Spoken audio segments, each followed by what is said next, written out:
Ini kan yang dibangun jalan tol, ya enak bagi yang punya mobil.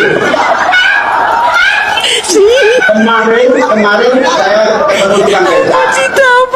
Tukang becak bilang, saya kena pajak, pajaknya dibikin bangun tol, lah kok saya nggak bisa menikmati tol.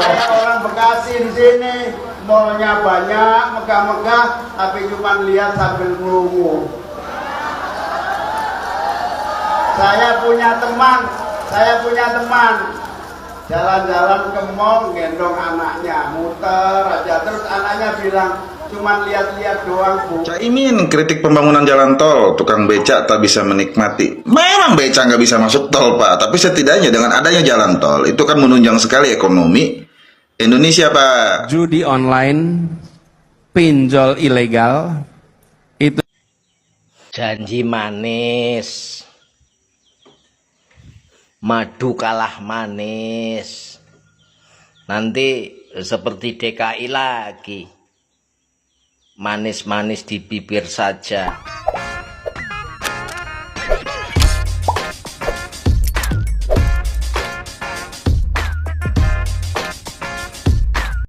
Baik sahabat sekalian, jumpa lagi bersama saya di channel ini, di mana pada kesempatan video kali ini saya akan mereaksi beberapa buah video tentang Capres Anies Baswedan dan juga Cawapres Muhaimin Iskandar atau Cak Imin.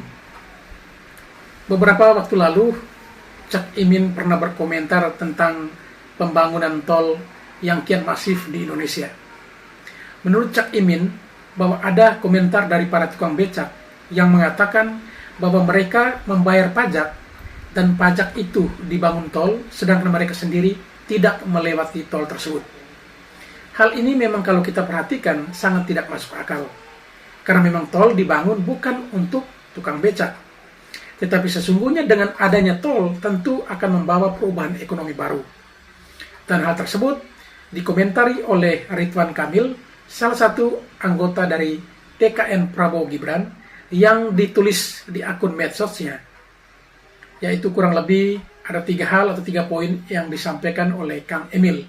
Salah satunya Kang Emil mengatakan, puji Tuhan bahwa dengan adanya jalan tol, distribusi sembako makin cepat dan tepat waktu tiba, lalu yang berikut harga-harga sembako tentu akan menjadi lebih murah dan Kang Becak bisa menikmati warteg dengan harga yang terjangkau. Selain itu, Cak Imin dan Anies juga memberikan sebuah janji politik atau janji kampanye yang mungkin juga masuk dalam program kerjanya. Bahkan Cak Imin sesumbar mengatakan jika mereka terpilih menjadi presiden dan wakil presiden, paginya dilantik dan sorenya langsung berantas judi online dan pinjol. Ini apa tidak terlalu kecepatan Pak Caimin? Paginya pelantikan, sorenya langsung eksekusi.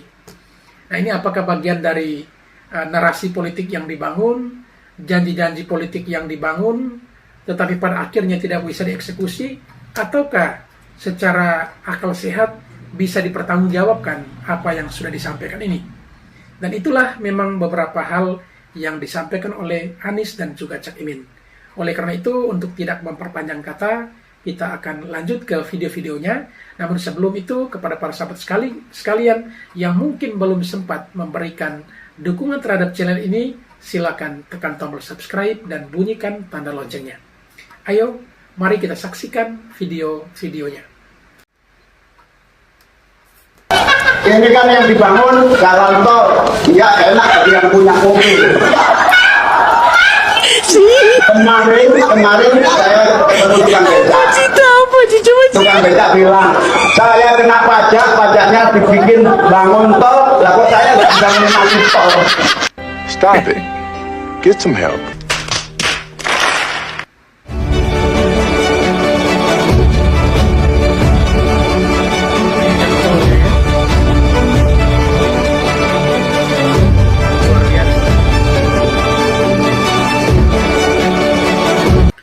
Baik sahabat sekalian, barusan kita mendengarkan bersama komentar dari Cak Imin bahwa sudah ada keluhan dari para tukang becak. Mereka mengatakan, saya yang bayar pajak, tetapi dibangun tol dan saya tidak gunakan tol itu.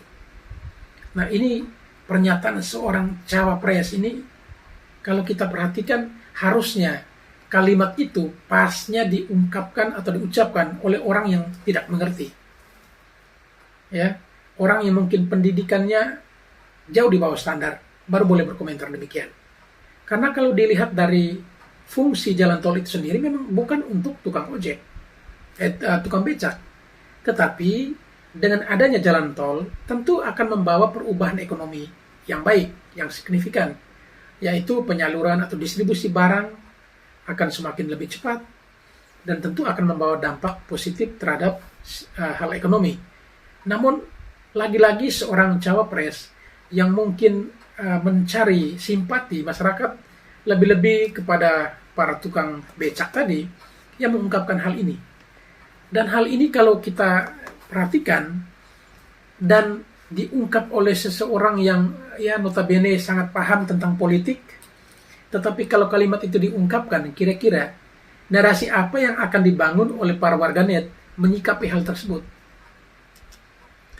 Dan tidak hanya warganet, tetapi bahkan salah satu politisi tanah air, Bung Ridwan Kamil, itu pun menanggapi atau memberikan komentar terkait hal ini, yaitu di akun medsosnya. Dan oleh karena itu, mari kita lihat dan baca bersama apa komentar dari Kang Emil terkait hal yang sudah disampaikan oleh Cak Imin, bahwa tukang becak mengeluh mereka bayar pajak dibangun tol, tetapi mereka tidak menggunakan tol. Kira-kira komentar apa yang akan Kang Emil sampaikan kepada kita sekalian di medsosnya? Mari kita lihat, kurang lebih ada 3 poin yang ditulis oleh Kang Emil di akun medsosnya untuk menanggapi komentar dari Cak Imin ini. Mari kita saksikan videonya dan kita baca bersama. Baik sahabat sekalian, ini satu komentar ya dari Kang Emil atau Pak Ridwan Kamil menanggapi apa yang dikeluhkan atau disampaikan oleh Cak Imin terkait jalan tol. Kang Emil menulis demikian. Ini kalau tidak salah di akun Instagramnya. Ada 3 poin yang ia tulis, yaitu nomor 1 atau poin pertama, jalan tol kiriman sembako lebih cepat dan sampai tujuan. Harga lebih murah, makan di warteg Mang Becak lebih terjangkau. Nah, ini satu poin yang diungkapkan oleh Kang Emil, bahwa dengan adanya jalan tol, kiriman sembako tiba dengan cepat dan selamat di tempat tujuan, yang mengakibatkan harga lebih terjangkau dan Kang Becak bisa mendapatkan nasi di warteg dengan harga yang lebih terjangkau. Nomor 2 atau poin kedua, Mang Becak mudik naik bus lewat jalan tol 2 jam ketimbang jalur normal 7 jam. Mang Becak lebih bahagia.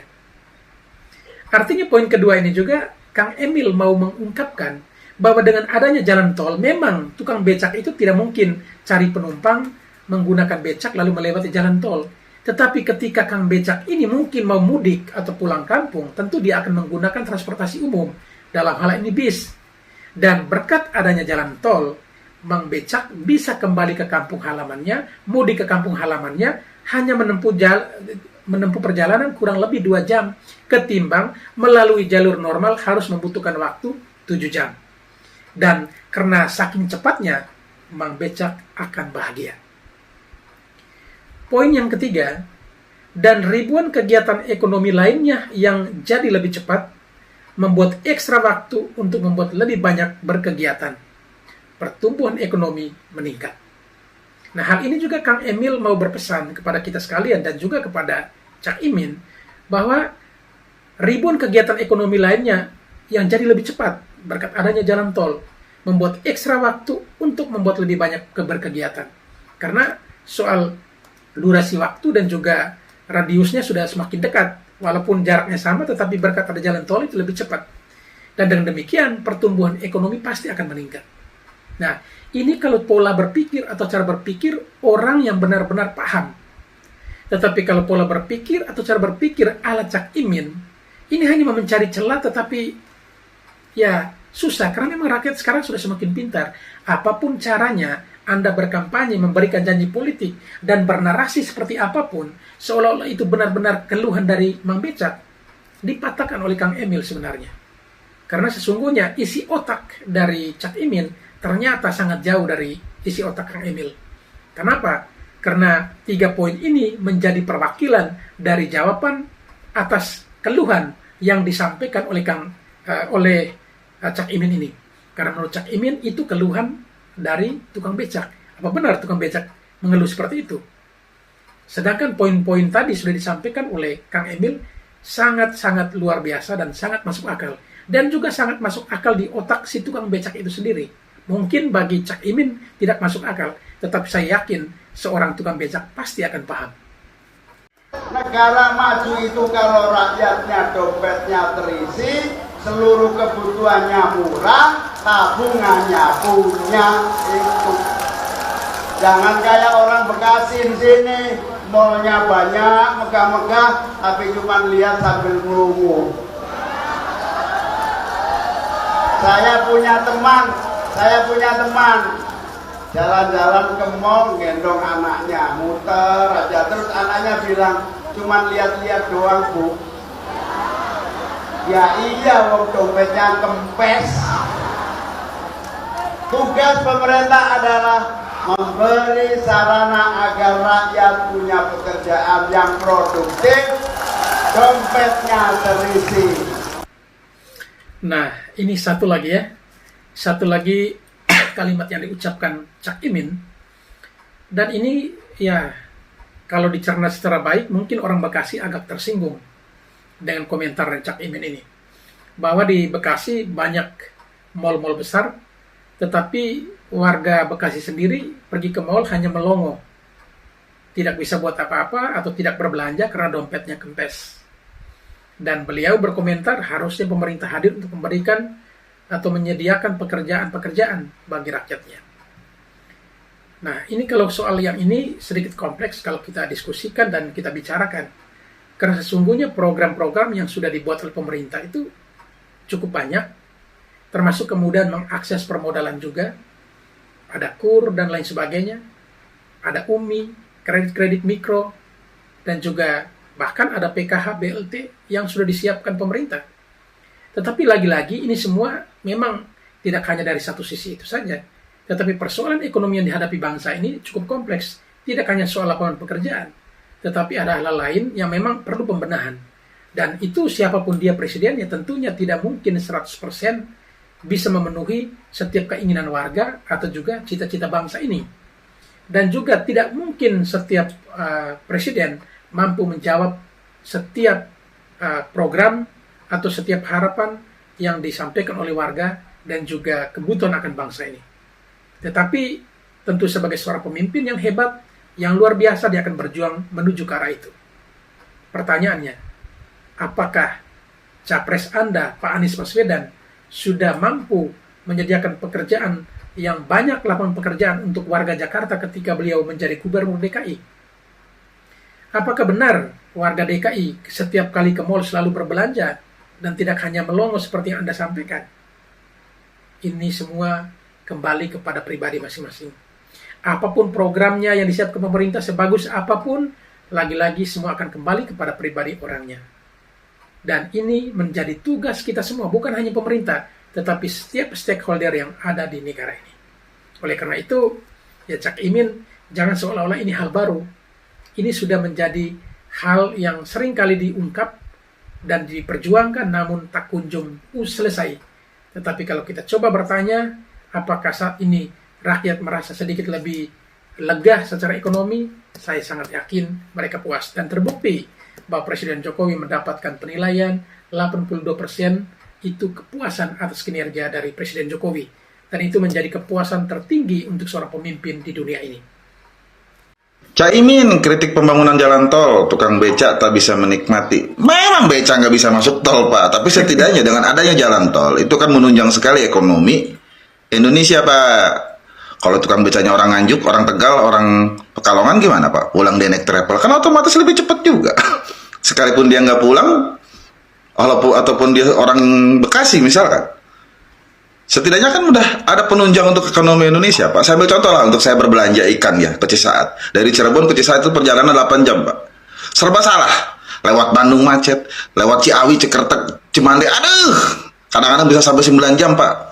Tuh, dengan adanya tol bisa tembus 4 jam setengah. Tuh. Dulu saya keluar di Lido tuh. Ya kan? Semenjak adanya tol Bocimi ya, walaupun dulu saya menikmatinya cuma sampai Lido, itu bisa tembus 4 jam setengah, Pak.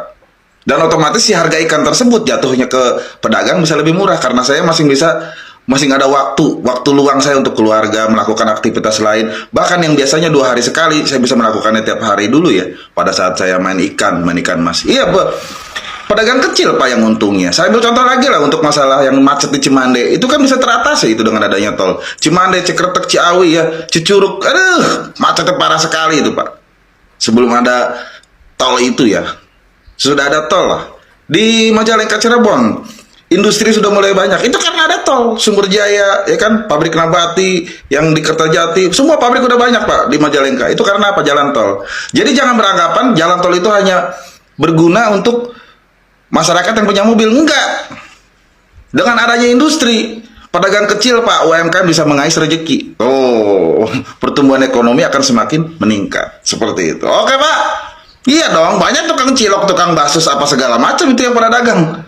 Itu karena adanya industri, kan? Karena adanya jalan tol, seperti itu. Oke, jaga terus kesatuan, jangan lupa ngopi, NKRI harga mati. Baik sahabat sekalian, barusan kita mendengarkan seorang netizen berkomentar terkait pernyataan dari Cak Imin bahwa dengan jalan tol itu hanya menguntungkan bagi yang memiliki mobil. Ya, kalau berbicara mobil, tidak semua orang tentu punya mobil ya. Lalu apakah dengan tidak membangun tol, lalu semua orang punya mobil? Juga tidak. Dan ada satu hal menarik yang disampaikan netizen barusan. Beliau ini mengaku sebagai seorang pedagang kecil ya, bermain ikan. Dan menurutnya, ya apa yang di-sharingkan tadi, ternyata berkat adanya jalan tol, perjalanannya yang harusnya 9 jam menjadi hanya 4,5 jam. Oleh karena itu, yang dia bisa lakukan 2 hari sekali, sekarang menjadi tiap hari. Dan itu bukankah hal luar biasa dan dampaknya langsung kepada masyarakat kecil. Dan tadi ya sharingkan bahwa para pedagang kecil itu yang mengambil keuntungan atau mendapat keuntungan langsung dari jalan tol tersebut. Dan berkat adanya jalan tol, di berbagai tempat seperti yang disampaikan tadi, banyak dibangun pabrik atau juga perusahaan-perusahaan, industri-industri. Dan dengan adanya perusahaan, industri dan sebagainya, tentu akan membawa dampak positif bagi warga di sekitarnya, yaitu ada loker atau pembukaan lapangan pekerjaan. Dan juga UMKM juga akan hidup di daerah itu. Nah, inilah salah satu hal yang mungkin tidak bisa dilihat oleh seorang Cak Imin. Tapi saya sangat yakin sebenarnya Pak Cak Imin itu tahu akan itu. Tetapi beliau mungkin sudah kehabisan bahan berkampanye sehingga hal-hal yang sebenarnya tidak perlu dikritik, diberi kritik, tetapi justru blunder. Dan bukan hal baru seorang Anies dan Cak Imin melakukan blunder. Sudah sering melakukan blunder. Hanya kita sayangkan sekelas capres-cawapres tetapi tidak mampu melihat secara jeli setiap persoalan yang terjadi di Indonesia, bahkan memberikan kritik terhadap pembangunan jalan tol yang seharusnya disyukuri. Dengan adanya jalan tol, mungkin Cak Imin sendiri juga mau balik kampung, pulang kampung, bergerak jalan tol, ya pasti lebih cepat. Ya, atau mungkin Pak Cak Imin ada jet pribadi atau juga pakai pesawat barangkali. Tapi kalau ya kunjungan ke kampung ke Jawa Timur juga justru dengan adanya jalan tol pasti akan lebih bagus, lebih cepat. Dan hal itu mungkin bagi para pejabat barangkali tidak terlalu terasa, tetapi warga atau masyarakat kecil sangat terasa dampaknya dari hadirnya jalan-jalan tol tersebut. Judi online, pinjol ilegal, itu semua akan menjadi prioritas kita untuk diberantas. Mereka harus ditiadakan. Ada yang online legal. Kalau online legal ada ikut aturan. Tapi yang pinjol ilegal ini bermasalah. Dan di situ yang bunganya bisa fantastis, cara menagihnya sadis. Bunga fantastis, tagihan sadis. Ini yang harus kita perangi. Dan kita dua sisi. Satu memerangi mereka, yang kedua, kenapa sih pinjam? Karena ada kebutuhan, betul tidak? Nah, kebutuhan ini harus ada solusinya. Bapak Ibu sekalian, ini pengalaman kami di Jakarta. Di kampung-kampung yang PKK-nya membentuk koperasi PKK, maka warganya terbebas dari jeratan pinjol. Kenapa? Ada koperasi simpan pinjam. Tapi yang tidak ada, di situ pada terjebak. Jadi salah satu solusi yang bisa kita kerjakan di tingkat warga, membentuk koperasi simpan pinjam. Baik sahabat sekalian, kita barusan mendengarkan bersama bahwa Anies janji berantas judi online dan pinjaman online ilegal ya. Dengan solusi yang ia tawarkan adalah membentuk koperasi simpan pinjam. Baik, ini mungkin solusi yang ditawarkan oleh seorang Anies Baswedan.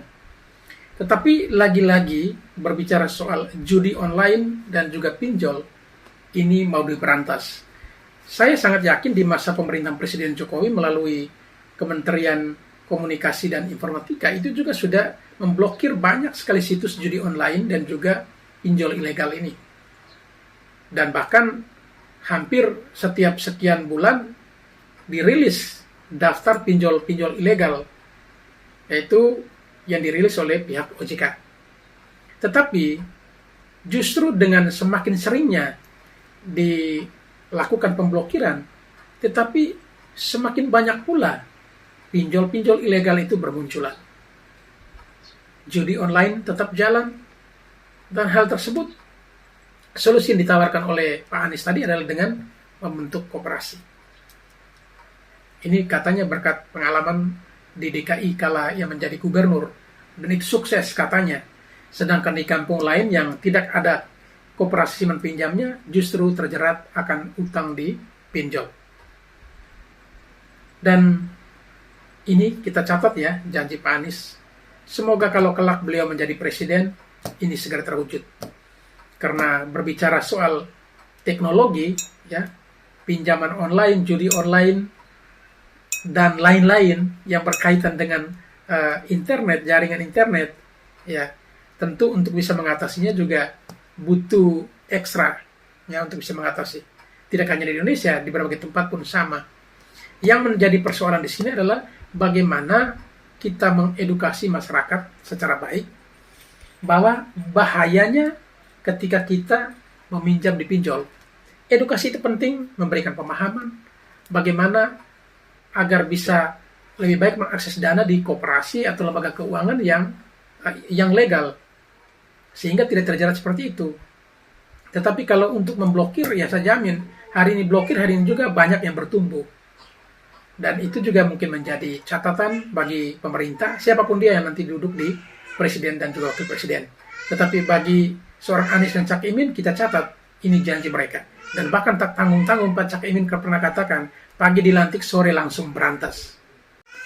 Visibility kolektif gitu, satu pebisnis pemula bisa maksimal 10 juta rupiah tanpa agunan dan tanpa bunga. Yang penting biasanya itu yang sukses itu sukses di motivasi, perencanaan, kemudian analisis dari visibility sebuah bisnis.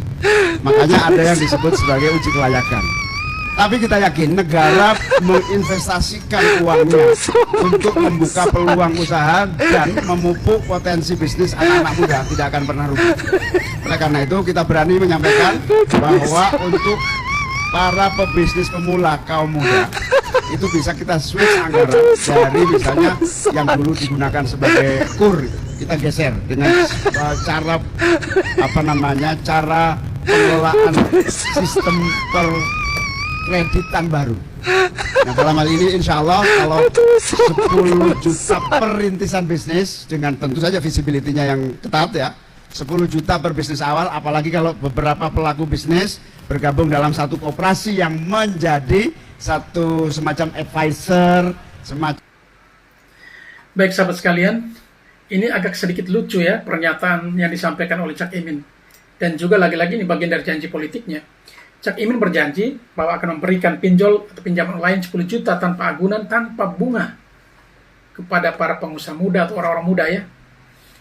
Dan ini salah satu mimpi besar dari Cak Imin adalah untuk mengatasi atau mengentaskan kemiskinan dan juga pengangguran. Yang menjadi pertanyaan kita sekalian, bukankah saat ini Menteri Ketenagakerjaan itu adalah dari PKB?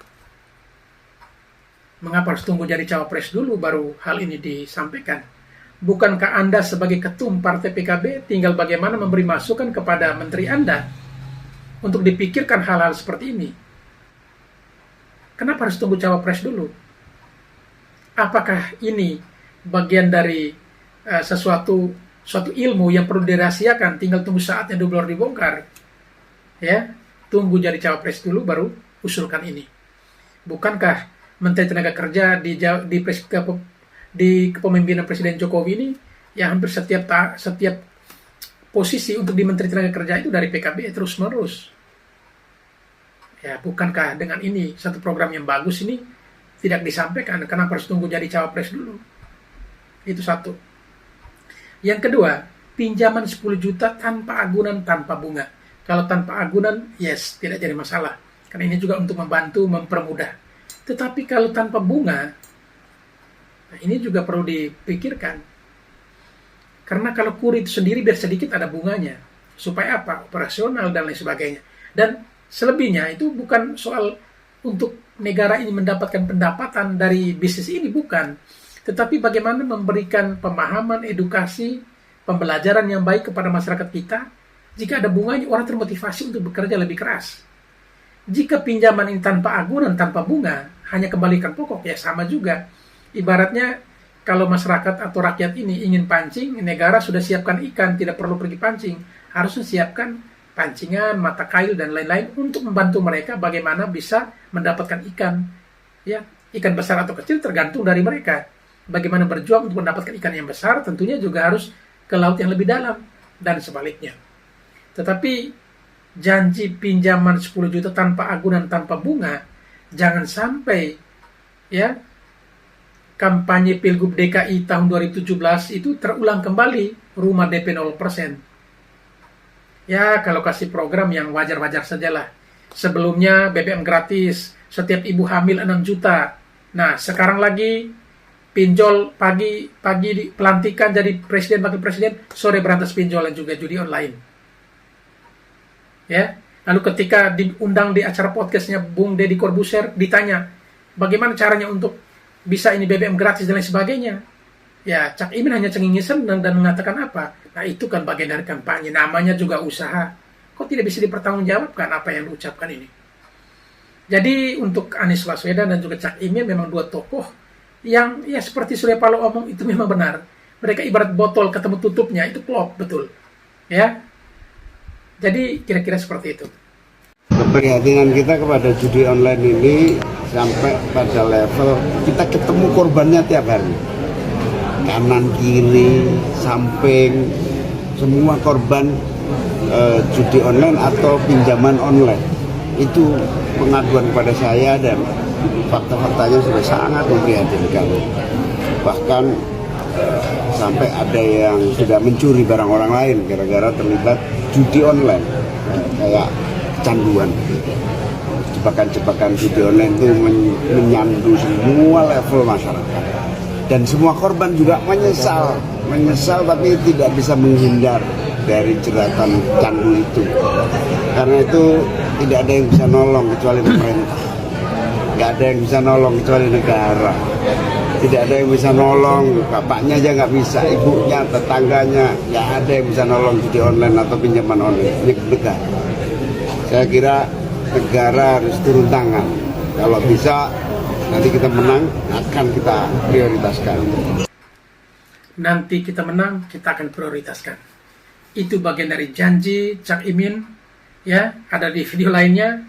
Janji pagi lantik, sore langsung berantas.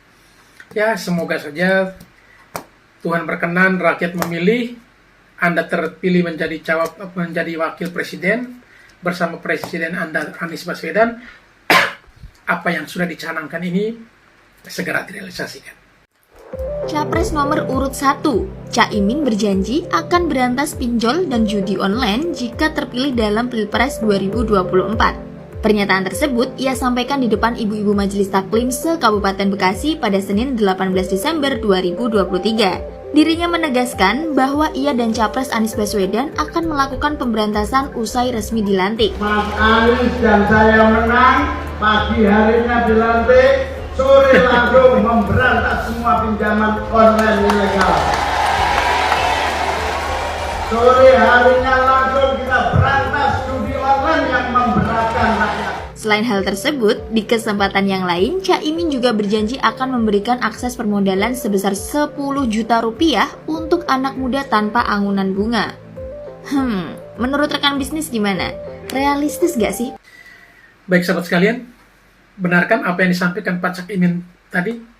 Pagi dilantik, sore langsung berantas judi online, berantas pinjol ilegal. Apakah Pak Cak Imin tidak capek acaranya pelantikan? Masih harus ada resepsi syukuran bersama tim sukses, bersama keluarga, tetapi langsung kerja ya, luar biasa ini. Ini calon pemimpin yang mantap ya, dilantik langsung kerja. Dan kerja sesuatu yang memang ya gampang-gampang susah langsung berantas saat itu juga. Tapi itulah namanya juga janji politik. Kan Pak Cak Imin pernah katakan, namanya juga usaha. Kan kampanye, itu pada saat podcast di Bung Deddy Corbuzier. Beliau pernah menyampaikan seperti itu. Jadi, apalagi dengan pinjol ya, pinjaman 10 juta untuk anak muda tanpa agunan, tanpa bunga.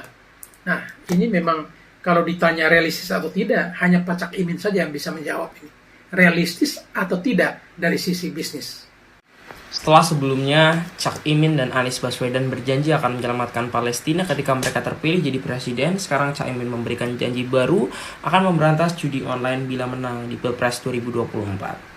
Anies Cak Imin ini punya banyak ide yang tinggi dan banyak orang yang bilang bahwa ide atau gagasannya terlalu sulit untuk dicapai. Kayak kemarin ada yang bilang bahwa mereka ingin menyelamatkan Palestina, kayak susah apa sih menyelamatkan Palestina sekarang? Mereka terlibat dalam konflik yang besar. Gimana sih caranya negara yang bersifat netral kayak Indonesia ini, maksudnya negara yang penganut bebas aktif kayak kita ini, bisa menyelamatkan Indonesia dengan resource kita yang masih kekurangan juga gitu loh. Orang-orang kayak Gen Z kayak kita mungkin nggak mudah percaya ya, karena kita bisa berpikir bahwa itu sesuatu yang susah. Tapi orang tua kita, orang-orang yang ada di desa, orang tua yang uneducated, melihat janji-janji seperti ini tuh kayak wah banget gitu loh. Ini adalah sesuatu yang sangat menarik bagi mereka, karena mereka tidak bisa mengkalkulasi sebaik kita tentang janji ini kira-kira bisa dicapai atau enggak sih. Gue adalah orang yang optimis kalau ya nggak apa-apa kalau pemimpin itu ngasih janji yang tinggi, ekspektasi, karena pemimpin harus punya mimpi yang besar. Tugas kita adalah mengolok-olok mereka nanti kalau mimpinya tidak tercapai. Karena sedari awal kita sudah peringatkan bahwa janji-janji yang populis dan tidak masuk akal itu malahan akan membuat kita sebagai orang-orang yang akan memilih mereka jadi bias gitu loh. Mungkin oke lah kita nggak bias, kita bisa bedain kok mana yang masuk akal dan mana yang nggak masuk akal. Tapi kan orang-orang di luar sana yang uneducated, yang mudah termakan janji seperti ini, akhirnya memilih pemimpin yang mungkin tidak bisa memenuhi ekspektasi mereka. Akhirnya orang-orang yang sebenarnya potensial untuk mewujudkan mimpinya jadi nggak kepilih kan, karena janjinya terlalu populis. Buat kalian sekarang ini yang bisa melakukan kalkulasi dengan baik, kayak hal-hal yang menurut kalian ini kayaknya bisa tapi nggak sekarang deh, atau ini kayaknya nggak mungkin dilakuin sama pemimpin ini 5 tahun ke depan karena ini terlalu susah misalnya. Kalian bisa mengedukasi orang tua kalian, saudara-saudara kalian yang mungkin belum punya kemampuan untuk mengkalkulasi seperti kalian. Gimana menurut kalian? Apakah kalian setuju dengan pemimpin-pemimpin yang punya ide besar dan sangat optimistik? Atau kalian malahan ragu-ragu untuk memilih mereka karena sepertinya ini sangat sulit dinalar oleh pikiran kalian? Ini terlepas dari judi online ya. Mungkin judi online bisa-bisa aja. Tapi kemarin mereka juga menjanjikan soal pembebasan Palestina. Gue sih agak pesimis ya, itu bisa terjadi karena resource kita terbatas, perangnya sudah besar, sokongan barat banyak, dan kayaknya kita nggak mau melakukan itu sebesar itu. Baik sahabat sekalian, itu satu komentar dari seorang netizen terkait dengan janji politik atau janji kampanye yang disampaikan oleh Cak Imin. Bagaimana beliau menyampaikan bahwa bila Amin menang di Pilpres 2024, mereka akan berjanji untuk memberantas judi online dan juga pinjol ilegal. Memang kalau sekarang Cawapres beliau berjanji demikian. Tetapi menjadi pertanyaannya, selama ini kan beliau juga adalah salah satu pimpinan DPR RI. Ya, kenapa sekarang mau menjadi Cawapres dulu baru berjuang ini? Bukankah dengan posisi sebagai wakil ketua DPR saat itu tentu memiliki power bagaimana untuk bisa memperjuangkan hal ini dengan menghadirkan beberapa stakeholder, lalu perjuangan ini tentunya juga akan didengar. Apalagi PKB ini kan partai koalisi pemerintah, tentunya akan dengan mudah kalau memang ini hal ini baik ya untuk kepentingan dan juga keselamatan banyak orang. Saya sangat yakin pasti hal ini bisa diatasi. Tetapi kenapa harus tunggu jadi cawapres dulu? Kalau tunggu jadi cawapres dulu, berarti hal ini memang sudah diketahui, tetapi ini disimpan dulu. Bisa dijadikan sebagai komoditi untuk saat-saat menjelang pilpres, ya, komoditi kampanye sebenarnya. Baru dibongkar untuk digunakan. Padahalnya hal ini sudah terjadi dari sekian tahun. Dan sekian tahun ini juga beliau kemana? Bukankah menjadi pimpinan DPR RI? Yang seperti kita ketahui bahwa DPR RI tentunya juga memiliki fungsi dan tugas kontrol, lalu juga legislasi, tentunya juga membuat aturan-aturan yang begitu ketat dan lain sebagainya untuk bisa memperkecil ruang gerak dari mafia judi online dan juga pinjol ilegal ini. Kenapa harus tunggu sekarang dulu jadi cawapres dulu? Ini yang memang patut kita sayangkan. Judi online, pinjol ilegal, itu Janji manis, madu kalah manis. Madu kalah Nanti manis, seperti DKI lagi, manis-manis di bibir saja. Jangan bohong lah, katanya kalau bohong itu masuk neraka.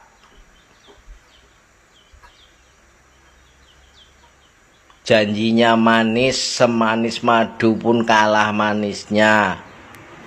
Ya, nanti seperti DKI lagi, yang semuanya gagal. DP 0 gagal, OKOC gagal, sumur resapan gagal, semua gagal. Hanya manis. Baik sahabat sekalian, itulah satu komentar dari seorang netizen yang sangat menyangsikan sekali apa yang disampaikan oleh Cak Imin dan juga Anies Baswedan terkait pemberantasan judi online dan juga pinjol ilegal ini. Karena kenapa netizen bisa pesimis seperti itu? Karena memang selama ini kenyataan seperti itu. Janjinya lain tetapi hasil akhirnya lain. Dan memang hasilnya seperti yang kita ketahui, bahwa tidak akan mencapai apa yang sudah dijanjikan. Dan berbicara soal Anies Baswedan bukan hal baru, karena hal itu sudah dibuktikan di DKI. Janjinya lain tetapi tidak bisa direalisasikan. Dan lebih banyaknya itu zong, sehingga pantas kalau netizen atau warga berpendapat demikian.